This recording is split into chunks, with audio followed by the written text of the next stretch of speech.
আকাশবাণী মুর্শিদাবাদ। অনুষ্ঠান শুনছেন 102.2 মেগাহার্টজে এফএম প্রচার তরঙ্গে। আকাশবাণী কলকাতা, স্থানীয় সংবাদ পড়ছি শঙ্কর মুখোপাধ্যায়।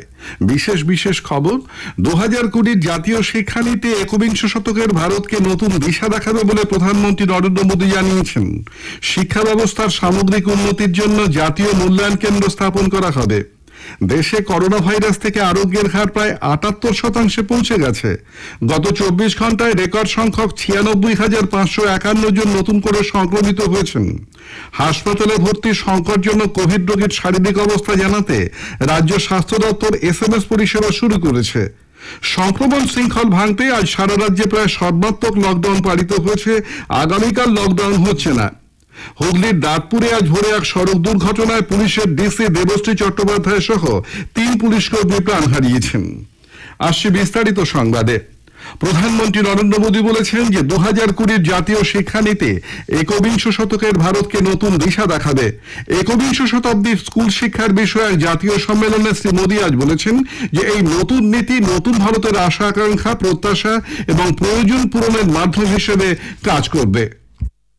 नई राष्ट्रीय शिक्षा नीति भी नए भारत की नई उम्मीदों की नई आवश्यकताओं की पूर्ति का एक सशक्त माध्यम है। इसके पीछे पिछले 4-5 वर्षों की कड़ी मेहनत है। हर क्षेत्र, हर विद्या, हर भाषा के लोगों ने इस पर दिन रात काम किया है, लेकिन ये काम अभी पूरा नहीं हुआ है। শ্রী মোদী বলেন যে শিশুদের জন্য প্রাক বিদ্যালয় হলো প্রথম বাইরের অভিজ্ঞতা। বাচ্চাদের বিভিন্ন কাজকর্ম, উদ্ভাবন, মজা এবং খেলাধুলার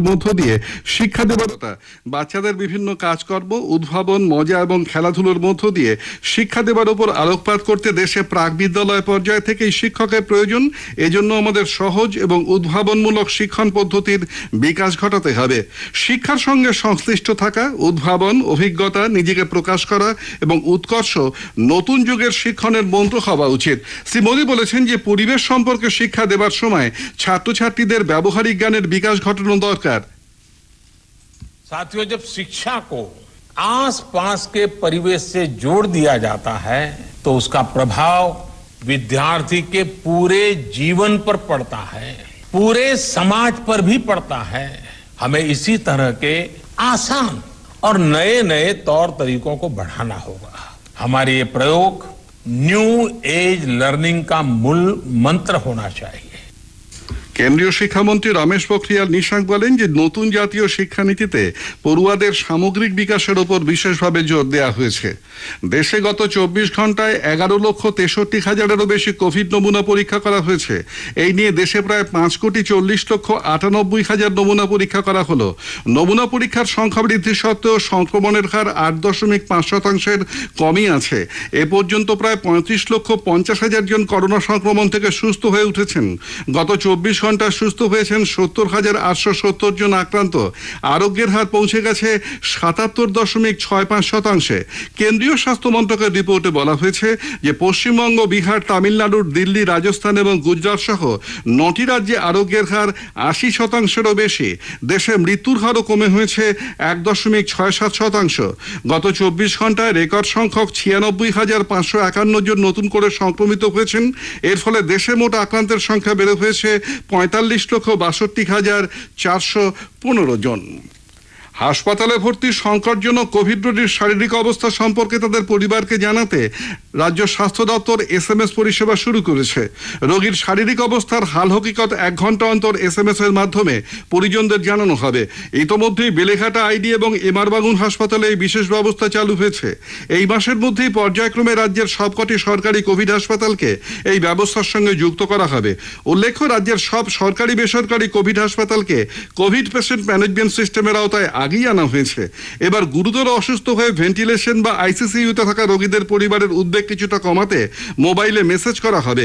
রাজ্যের স্বাস্থ্য অধিকর্তা ডক্টর অজয় চক্রবর্তী জানিয়েছেন যে রোগী ভেন্টিলেশনে থাকতে পরিবারের উৎকণ্ঠা বাড়ে, আত্মীয় স্বজনরা চিন্তায় থাকেন। এই জন্যই এই ব্যবস্থা চালু হয়েছে। স্বাস্থ্য দপ্তরের পাঠানো বার্তায় রোগীর পালস রেট, রক্তে অক্সিজেনের মাত্রা সহ কয়েকটি বিষয়ের উল্লেখ থাকবে। তবে রোগীর নামের জায়গায় থাকবে ID নাম্বার। নদিয়ার কৃষ্ণগঞ্জ গ্রামীণ হাসপাতালের 2 ডাক্তারের করোনা রিপোর্ট পজিটিভ হওয়ায় পরিষেবা সাময়িক স্থগিত রাখা হয়েছিল। আজ স্যানিটাইজ করার পর হাসপাতালের পরিষেবা আবার চালু হয়েছে বলে জেলার মুখ্য স্বাস্থ্য আধিকারিক জানিয়েছেন। কৃষ্ণনগর জেলাশাসকের কার্যালয়ে গ্রাম উন্নয়ন আধিকারিকের করোনা আক্রান্ত হবার খবর পাওয়া গেছে। তার সংস্পর্শে আসা 2 জন আধিকারিক এবং কর্মীদের হোম আইসোলেশনে পাঠানো হয়েছে। বীরভূমে একদিনে আরো 34 জন নতুন করে সংক্রমিত হয়েছেন। নদিয়া জেলায় গত 24 ঘন্টায় আরো 126 জন করোনা আক্রান্ত হয়েছেন। এদিকে পুরুলিয়ার সরকারি কোভিড হাসপাতালে নমুনা পরীক্ষার জন্য 7,000 টাকা দাবি করা হয়েছে বলে শহরের এক বাসিন্দার অভিযোগ। হাসপাতালের এক কর্মী টাকা চাওয়ার পাশাপাশি অভিযোগকারিনীকে অসম্মানজনক মেসেজ পাঠিয়েছেন বলেও লিখিতভাবে জানানো হয়েছে। স্থানীয় সংবাদ শুনছেন আকাশবাণী কলকাতা কেন্দ্র থেকে।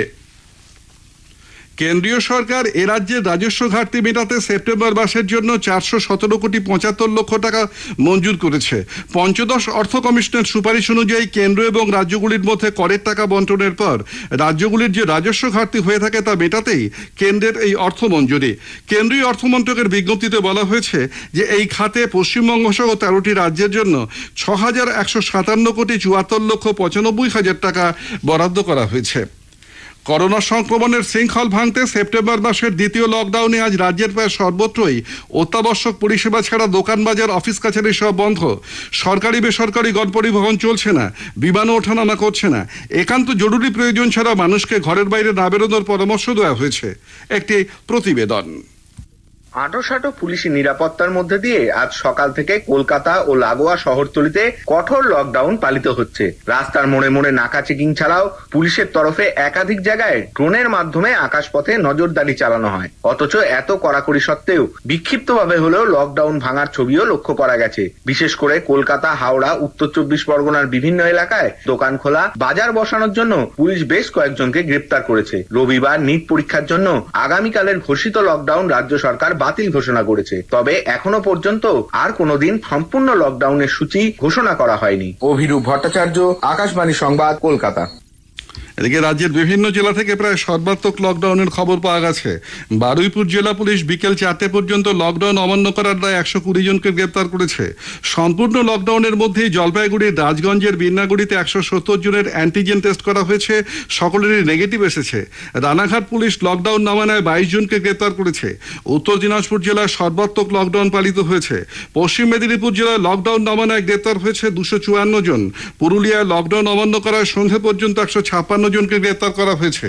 কোচবিহারের তুফানগঞ্জে আজ লকডাউনের মধ্যে স্কুলের মাঠে মদের আসর থেকে 12 ক্লাসের 2 ছাত্র ধরা পড়েছে। 3 জন পালিয়ে গেছে। মহকুমা শাসক অরবিন্দ ঘোষ লকডাউন সফল করতে রাস্তায় নেমে নৃপেন্দ্রনারায়ণ মেমোরিয়াল হাই স্কুলের মাঠে 2 ছাত্রকে হাতে নাতে ধরে ফেলেন। হুগলির উত্তরপাড়ার শিবতলা ঘাটে আজ সকালে 2 দিন ধরে নিখোঁজ নিট পরীক্ষার্থী অভিক মণ্ডলের দেহ পুলিশ উদ্ধার করেছে। গত মঙ্গলবার সন্ধ্যায় অ্যাডমিট কার্ড আনার নাম করে বাড়ি থেকে বেরিয়ে এসে নিখোঁজ ছিল। তার বাড়ি কোন্নগরে। আগামী রবিবার তার নিট পরীক্ষায় বসার কথা ছিল। হুগলির দাঁড়পুরে আজ ভোরে এক সড়ক দুর্ঘটনায় 3 পুলিশকর্মীর মৃত্যু হয়েছে। পুলিশের 12 নম্বর ব্যাটালিয়নের commanding officer deputy commissioner Debashree Chattopadhyay, তার দেহরক্ষী কনস্টেবল তাপস বর্মন এবং চালক কনস্টেবল মনোজ কুমার সাহাকে নিয়ে গাড়িতে করে জলপাইগুড়ির ফুলবাড়ির ডাবগ্রামের অফিস থেকে কলকাতায় ফিরছিলেন। হোদলার কাছে গাড়িটি নিয়ন্ত্রণ হারিয়ে রাস্তার ধারে দাঁড়িয়ে থাকা একটি ট্রাকের পেছনে ধাক্কা মারে। গুরুতর জখম 3 জনকে চুঁচুড়ার ইমামবাড়া সদর হাসপাতালে নিয়ে যাওয়া হলে চিকিৎসকরা তাদের মৃত বলে ঘোষণা করেন। মুখ্যমন্ত্রী মমতা ব্যানার্জি দেবশ্রী চট্টোপাধ্যায়ের মৃত্যুতে গভীর শোক প্রকাশ করেছেন। পূর্ব বর্ধমানের গুসকরা স্টেশনের কাছে ট্রেন থেকে পড়ে প্রাণ হারিয়েছেন এক রেলকর্মী। 58 বছর বয়সী আশিস ভট্টাচার্য গুসকরা থেকে রামপুরহাট হাওড়া সার্ভিস ট্রেনে করে বর্ধমানে যাচ্ছিলেন। তিনি হাওড়ার বেলুরে রেলের টেলিকম বিভাগের কর্মী ছিলেন। রাজ্য সরকারের সঙ্গে আলোচনা সাপেক্ষে ধাপে ধাপে শহরতলি এবং দূরপাল্লার ট্রেন চালানো সম্ভব হবে বলে দক্ষিণ পূর্ব রেলের জেনারেল ম্যানেজার সঞ্জয় কুমার মোহান্তি আশা ব্যক্ত করেছেন। শ্রী মোহান্তি আজ এক ভার্চুয়াল সাংবাদিক বৈঠকে বলেন যে ট্রেন চলাচল শুরু করতে রাজ্য সরকারের সঙ্গে পুজোর আগেই সমন্বয় বৈঠকের সম্ভাবনা রয়েছে। দক্ষিণ পূর্ব রেলের বিভিন্ন ডিভিশনে এ পর্যন্ত 774টি শ্রমিক স্পেশাল ট্রেনে প্রায় 8 লক্ষ মানুষ সফর করেছেন। রেলের 4টি ডিভিশনাল হাসপাতালে এ পর্যন্ত 770 জন করোনা আক্রান্তের চিকিৎসা হয়েছে বলেও তিনি উল্লেখ করেছেন। প্রায় 5.5 মাস বন্ধ থাকার পর সব রকম স্বাস্থ্যবিধি মেনে আগামী সোমবার 14 সেপ্টেম্বর থেকে কলকাতায় আবার মেট্রো রেল চলাচল শুরু হতে চলেছে। সোম থেকে শনিবার কবি সুভাষ এবং নোয়াপাড়া স্টেশন থেকে প্রথম ট্রেন ছাড়বে সকাল 8টায়, সন্ধ্যে 7টা পর্যন্ত দিনের ব্যস্ত সময়ে 10 মিনিট এবং বাকি সময়ে 15 মিনিট অন্তর ট্রেন চলবে। আপ এবং ডাউন মিলিয়ে 55 জোড়া ট্রেন চালানো হবে বলে মেট্রো রেল জানিয়েছে। জলপাইগুড়ির মাল ব্লকের ওদলাবাড়ির ঘিস নদীর কাছে রন্তিখোলায় টানা কদিনের বৃষ্টিতে 31 নম্বর জাতীয় সড়কের একাংশ জলের স্রোতে ভেঙে যায় এবং যান চলাচল ব্যাহত হয়। জাতীয় সড়ক কর্তৃপক্ষ যুদ্ধকালীন তৎপরতায় মেরামতির কাজ চালিয়ে ওই রাস্তা ঠিক করে এনেছে। বর্তমানে রাস্তার দুদিক দিয়েই গাড়ি চলাচল শুরু হয়েছে। আলিপুরদুয়ারের ভাটিবাড়ি গ্রাম পঞ্চায়েতের সাউথপাড়া এলাকায় জলে ডুবে মৃত্যু হয়েছে একই পরিবারের 3 শিশুর।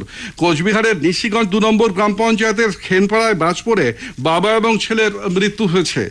উত্তর দিনাজপুরের করণদিঘি ব্লকের পালসার গ্রামে বাজ পড়ে আজ এক যুবকের মৃত্যু হয়েছে।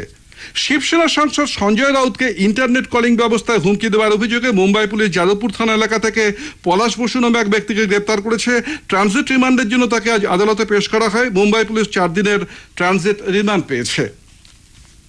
শেষ করার আগে স্থানীয় সংবাদের বিশেষ কিছু অংশ আরেকবার। 2020 জাতীয় শিক্ষানীতি একবিংশ শতকের ভারতকে নতুন দিশা দেখাবে বলে প্রধানমন্ত্রী জানিয়েছেন। দেশে করোনা ভাইরাস থেকে আরোগ্যের হার প্রায় 78% পৌঁছে গেছে। হাসপাতালে ভর্তি সংকটজনক কোভিড রোগীর শারীরিক অবস্থা জানাতে রাজ্য স্বাস্থ্য দপ্তর SMS পরিষেবা শুরু করেছে। সংক্রমণ শৃঙ্খল ভাঙতে আজ সারা রাজ্যে প্রায় সর্বাত্মক লকডাউন পালিত হয়েছে। আগামীকাল লকডাউন হচ্ছে না। স্থানীয় সংবাদ শেষ।